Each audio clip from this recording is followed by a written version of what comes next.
Hello नमस्कार। आप देखतनी पावर भोजपुरिया चैनल। तो देख सकतनी स्क्रीन पर जौन की खेसारी लाल यादव के जौन मूवी बा जौन की आज ही रिलीज भइल बा वेब कंपनी से, जौन की वेब यूट्यूब चैनल हटे। बहुत ही बड़ा भोजपुरी के चैनल है। ये चैनल पे एगो खेसारी लाल यादव के हाल ही में फिल्म आइला जौन की सुपर डुपर हिट रहला।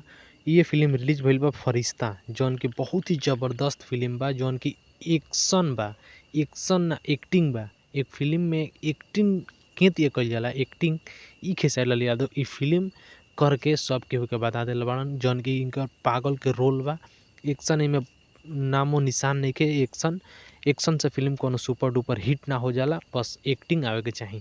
तो ये फिल्म में खेसारी लाल यादव अपना एक्टिंग के दम पे फिल्म के चलैले बाड़न और बहुत ही जबरदस्त मूवी बा। एक बार जाकर रउआ सबे देखी फिल्म के। और फिल्म जौन बा फरिश्ता एकर 2 बहुत ही जल्दी रिलीज हुई। कैसे जौन खेसारी लाल यादव के जौन फिल्म बा फरिश्ता एकर एंड कर देले बाड़न और बहुत ही जबरदस्त तरीका से एंड कइले बाड़न। जौन की जतिया बॉलीवुड के फिल्म बा केजीएफ, बाहुबली करके बहुत सारा फिल्म रिलीज भइल बा। जौन की 1 अइला के बाद से 2 के इंतजार जतिया दर्शक लोग करत रहलो, वहीं ये फिल्म के देखला के बाद 2 के भी आप सब इंतजार करेम लो।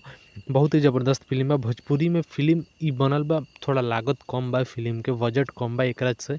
जौन क्वालिटी बा उनमें थोड़ा फर्क बा, लेकिन एक्शन एक्टिंग के बात कइल जाए तो एक्टिंग बहुत ही जबरदस्त बा। ये फिल्म के जाके देखी लो आप सभी। वीडियो के डिस्क्रिप्शन में मूवी के डायरेक्ट लिंक बा, आप लिंक पे प्रेस करके आप डायरेक्ट यूट्यूब में जाके फिल्म के देखी और फिल्म कमेंट करके जरूर बताएं कि फिल्म कैसा लागल। और खेसारी लाल यादव के में जौन लुक बा पागल के, बहुत ही जबरदस्त पागल के लुक यानी कि एक्टिंग कइले बाड़न।